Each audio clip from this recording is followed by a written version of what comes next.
Atenção ao metano. Editorial do jornal Folha de São Paulo, publicado dia 11 de março de 2026. Um problema esse editorial da Folha de São Paulo. O jornal finge ser inteligente, informativo, melhor que os outros, mas na verdade está claramente a serviço do agro e da devastação. Você tá ligado que até pouco tempo atrás, essa capa que você tá vendo é de 2013. O lema da Folha de São Paulo era um jornal a serviço do Brasil. Agora eles mudaram, dá uma olhada aí.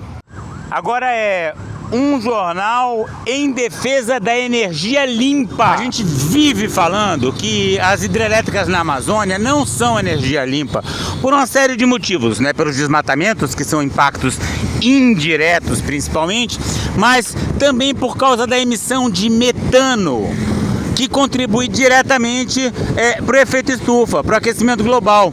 Aí você vê um editorial da Folha falando sobre metano, você fala, opa, agora eles vão ter que falar das hidrelétricas na Amazônia. Você acha? Imagina, ignoraram completamente.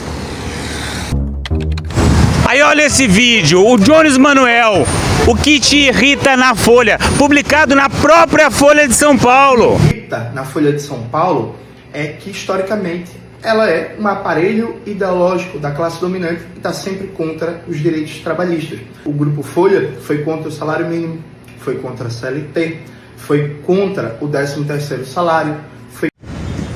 Jones Manuel todo felizão porque está falando mal da Folha na própria Folha.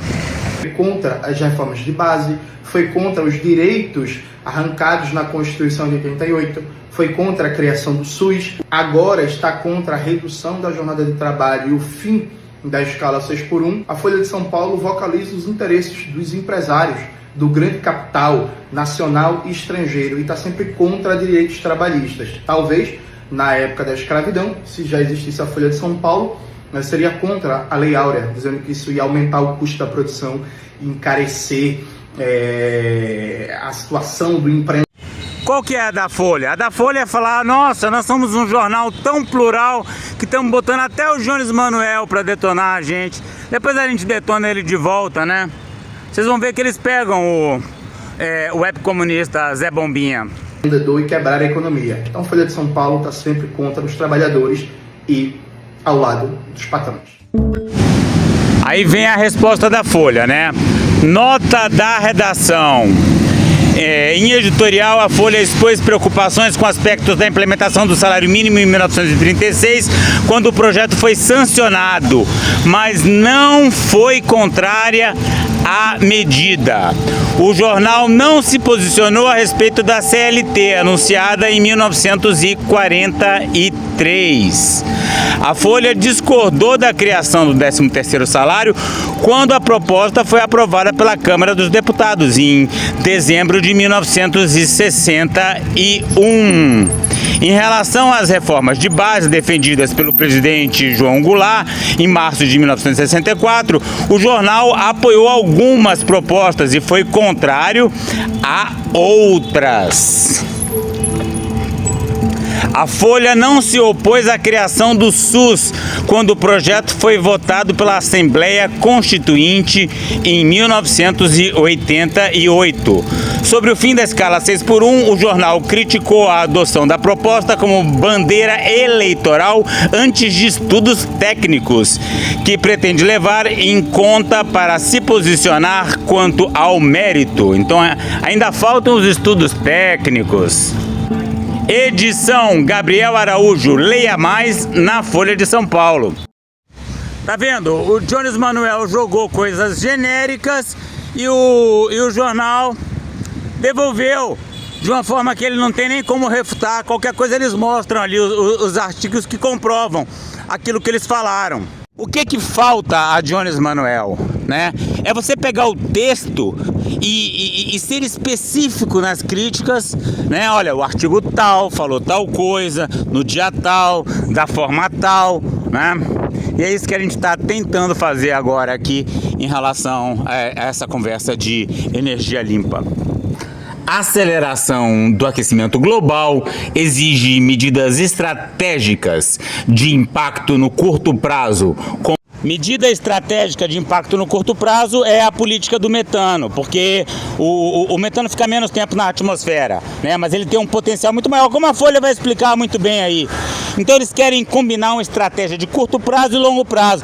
Mas eles não vão falar dessa estratégia de curto prazo, porque eles são defensores da barragem, eles são defensores do agro, então vai ficar tudo em termos genéricos. Olha só, eu estou passando aqui do lado do meu projeto de arborização e jardinagem da beira da Lagoa Rodrigo de Freitas e temos novidades aqui, olha. Lembra que eu joguei sementes de girassol? Olha, eles estão germinando, tá vendo aqui, olha? Ó, todo girassolzinho germinando, ó, uma beleza. Com essas chuvas, a taxa de sucesso está excelente aqui, ó. A taioba também já está mostrando uma folha nova. Olha a folha nova da taioba. Eu não quero ir lá dentro não, porque eu não quero sujar o meu Crocs novo. Olha que lindo. Mas está tudo indo muito bem aqui. Ali as jiboias. Olha que lugar mais lindo. Esse aqui vai ser um jardim maravilhoso. Como a contenção desse gás, o ritmo de elevação da temperatura da Terra desde 1970 se mantinha em cerca de 0,2 graus Celsius por década, saltou a 0,35 graus Celsius a partir de 2014. Essa descrição é inadequada, não é que era 0,2 por década e saltou para 0,3. É que está acontecendo uma aceleração da velocidade do aquecimento global. Já é consenso no campo científico que a temperatura atmosférica do planeta está em alta desde o período pré-industrial. Tá vendo? Aqui eles repetem o erro. Não é que está em alta, ela está aumentando, né? Então a Folha fala como se houvesse uma nova estabilidade. Mas pela primeira vez, segundo especialistas, uma pesquisa consegue atestar com alto grau de precisão que o aquecimento global passou a avançar de forma mais acelerada. Aí sim, beleza.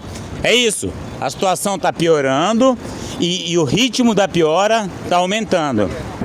Segundo o estudo realizado pelo alemão Instituto Potsdam para a Pesquisa do Impacto Climático, publicado na última sexta-feira, dia 6 de março, o ritmo de elevação da temperatura da Terra, que desde 1970 se mantinha estável em cerca de 0,2 graus por década, saltou para 0,35 grau a partir de 2014.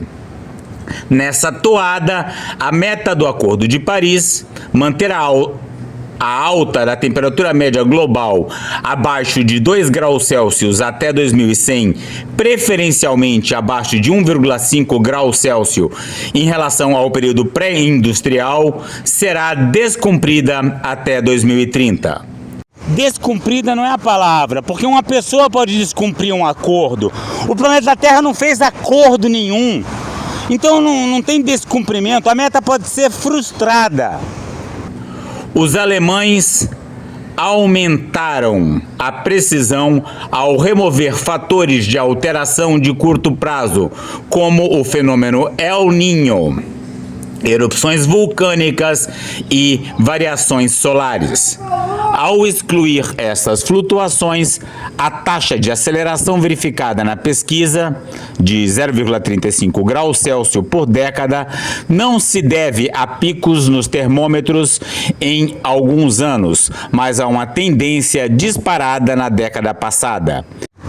Não é uma tendência disparada na década passada, é uma aceleração. É uma aceleração constante. O que essa estatística que fizeram foi é o que a gente chama de amaciamento. Os números foram amaciados, né? Porque a subida da temperatura não é como sendo uma pista, olha, não é uma pista lisa como essa ciclovia aqui da Lagoa. né? É uma pista cheia de buracos. A estatística foi remover estatisticamente esses buracos. E a gente viu que de fato está acontecendo uma aceleração. Entre as causas, especialistas apontam para regras mais rígidas contra a poluição do ar. Olha a loucura que a Folha está falando. Entre as causas dessa aceleração no aquecimento, você tem regras mais rígidas contra a poluição no ar, tá? Então, a diminuição da poluição nas cidades teria acelerado, segundo esse texto da Folha, o aquecimento global. Então, vocês lutaram contra a poluição, agora está vendo aí o aumento do aquecimento global. Olha o nível de loucura divulgado na Folha de São Paulo. As partículas de poluição prejudiciais à saúde funcionam como barreiras que refletem a luz solar, o que ajuda a resfriar o planeta. Outro fator amplamente conhecido são os gases de efeito estufa. Então, os gases de efeito estufa, que são o fator, ela coloca como outro fator. Então, o planeta está aquecendo porque pararam de poluir tanto. Então, tem menos fumaça, o sol bate mais, aquece mais. Esse é o primeiro fator apresentado pela Folha. Outro fator são os gases de efeito estufa. Muito se fala sobre o dióxido de carbono, que de fato representa 0,75% desses gases, mas é preciso dar maior atenção à contenção das emissões de metano. Isso porque esse gás é 80% mais potente do que o CO2 e se mantém por cerca de 20 anos na atmosfera, enquanto o dióxido de carbono permanece por séculos. Na COP26, em 2021, 101 países assinaram o Pacto Global de Metano, que prevê o corte de 30% nas emissões do gás até 2030. Mas os números só crescem. A Agência Internacional de Energia estima 580 milhões de toneladas de metano liberadas em 2020 e 610 megatoneladas em 2024, sendo que 60% vem de atividades humanas. No Brasil, um dos signatários, as emissões de metano entre 2020 e 2023 subiram 6%, chegando a 21,1 megatoneladas, com o agronegócio responsável por 75% do total. E aí, será que a Folha vai falar em botar limites, botar algum freio na expansão do agronegócio? Será? Será? Ou vai ficar só com essa informação? Claro que vai, né? Claro que não vai falar nada. E as hidrelétricas na Amazônia que emitem imensas quantidades de metano, vocês acham que vão ser citadas? Claro que não. Por isso que eu digo, não é um jornal a serviço da energia limpa, é um jornal a serviço da energia suja, porque está escondendo a sujeira da energia das hidrelétricas. Segundo a Rede Nacional de Pesquisa Observatório do Clima. Agora vamos ouvir a conclusão geral do artigo, o último parágrafo. Governos precisam direcionar esforços para ações estratégicas de combate de curto prazo que mirem a velocidade dos termômetros, sem, por óbvio, esquecer medidas mais duradouras, como a redução de CO2. As águas de Belo Monte. Há uma guerra silenciosa que envolve a usina hidrelétrica de Belo Monte, na Volta Grande do Xingu, estado do Pará. Falando nas hidrelétricas na Amazônia como energia suja, vamos falar um pouco de Belo Monte. Dá uma olhada nessa novidade aí. Vocês estão vendo um vídeo de Felício Pontes. Felício Pontes foi procurador em Altamira, importantíssimo no movimento de resistência contra a construção da hidrelétrica de Belo Monte. Olha a novidade do governo em relação a Belo Monte. Ela vai virar estratégica. Estratégica significa que o Ministério das Minas e Energia vai apitar na questão da divisão das águas. Não é mais uma questão do IBAMA. Ainda não foi noticiado, mas há nos bastidores do governo federal, uma proposta para reconhecer a importância estratégica da usina hidrelétrica para a garantia da segurança energética nacional. Para quem não está familiarizado com o tema, pode parecer mais um ato do governo sem repercussão, apenas burocracia, mas neste caso não é assim. A resolução... Vocês estão por dentro do conflito das águas em Belo Monte, né? A boa parte da água do rio Xingu é desviada pela Volta Grande, né? E vai gerar energia elétrica, e apenas uma pequena parte, insuficiente para os processos ecológicos, passa pela Volta Grande do Xingu. E essa é a grande disputa, porque a gente precisa de mais água para não matar a Volta Grande. Essa questão, que no momento está sob o comando da Marina Silva, passa com essa decisão para o Alexandre Silveira. Esse governo está quase acabando, mas vamos supor que ele se reeleja. Essa situação vai se manter, né? O Ministério do Meio Ambiente vai ficar na mão de alguém como a Marina, enquanto que Minas Energia, eles entregam para os lobos. Se for aprovada, determinará que o Ministério das Minas e Energia adote as medidas necessárias para a otimização da operação da usina em sinergia com o planejamento setorial. Na prática, isso significa que a divisão de águas do rio Xingu ficará a cargo do Ministério das Minas e Energia e não mais do IBAMA, ou seja, a raposa cuidará do galinheiro.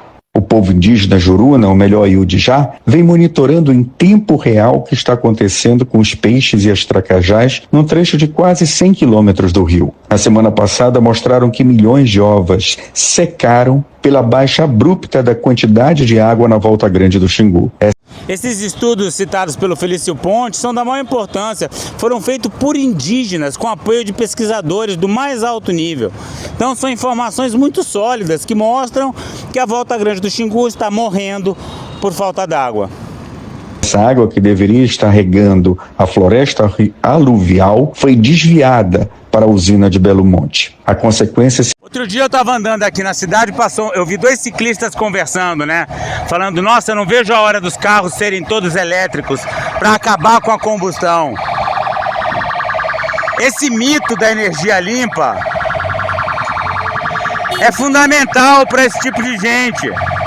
Só que a energia de Belo Monte não é limpa por causa do metano e por uma série de outros motivos, inclusive está matando a Volta Grande do Xingu. Terá menos peixes e tracajás nos próximos anos de novo. O mais grave é que a Norte Energia, concessionária da usina, exige mais água para compensar sua deficitária geração. Isso significa menos água na Volta Grande do Xingu. O IBAMA... A produção é deficitária porque o projeto não presta. A gente falou isso 1 milhão de vezes antes da construção. Belo Monte não é viável. Insistiram em fazer, agora querem ferrar com a Volta Grande do Xingu. Vem fazendo, às vezes, de juiz. Tenta equilibrar a geração de energia com a manutenção da vida na região. Não vem conseguindo, como mostra a morte das piracemas. Mas se a resolução for aprovada, a coisa ficará ainda pior, já que será levada em consideração apenas a geração de energia e não a vida na Volta Grande do Xingu. A resolução do Conselho Nacional de Política Energética, se aprovada, será a certidão de óbito da Volta Grande do Xingu a comprovar um ecocídio no Brasil. Até a próxima.